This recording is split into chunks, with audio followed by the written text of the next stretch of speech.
Баршаңызға сәлем, менің каналыма қош келдіңіздер. Бүгін сіздермен осындай өте дәмді, жұмсақ бөлке нанның жасалу жолымен бөлісетін боламын.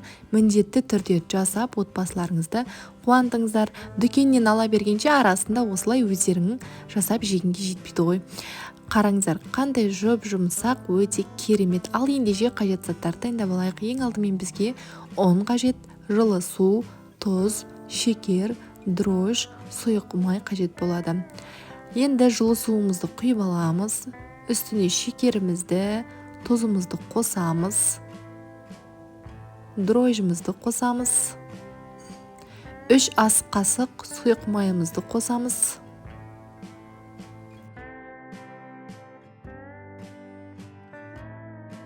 Жақсылап араластырып, ұнымызды електен өткізе отырып қосамыз.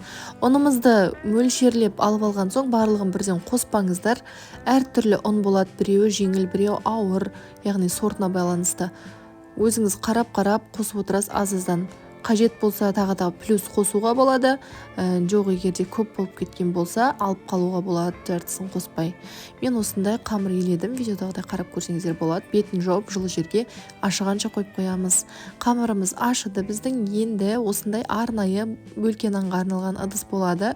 Базарларда немесе кондитерлік дүкендерде сатылады. Ішін жақсылап тұрып майлап аламыз. Мен бұны ауылдан алдырған болатынмын. Сондықтан осындай өзі қап-қара көне ыдыс. Ішін жақсылап майлап алдық. Енді біздің қамырымызды ұн сеуіп, ортасынан бірдей етпекке бөлеміз. Видеода қарасаңыздар, ортасын басып, шет-шетін, төрт шетінде басып, рулетик сияқты жасап аламыз. Жаңағы ыдысымызға орналастырамыз екеуінде. Бетін жауып, жылы жерге көтерілгенше, яғни ыдысымыздан жоғары қарай көтерілгенше қойып қоятын боламыз. Мінекей, біздің нанымыз көтерілді. Енді нанның бетіне ешқандай жұмыртқа, ештеңе емес, кәдімгі қарапайым суға кішкене ғана сұйық майды қосып, нанымыздың бетіне жақсылап бір тексетіп жағып шығамыз.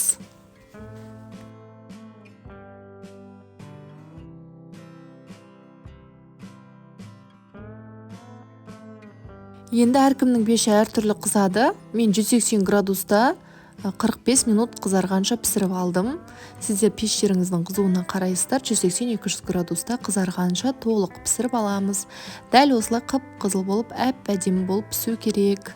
Ал міндетті түрде жасап көріңіздер. Өте дәмді, әрі өте оңай, қарапайым ғана заттардан тұратын біздің бөлке нанымыз дайын. Сіздерге ұнайды деген сенімдемін. Ұнаса менің каналыма тіркеліп, басқа да видеоларымды қарап, лайк басып, пікір қалдырып, достарыңызға таратып, қазақша каналымның дамуына өз үлесіңізді қосыңыз. Ал ендеше сәттілік қыздар, көріскенше.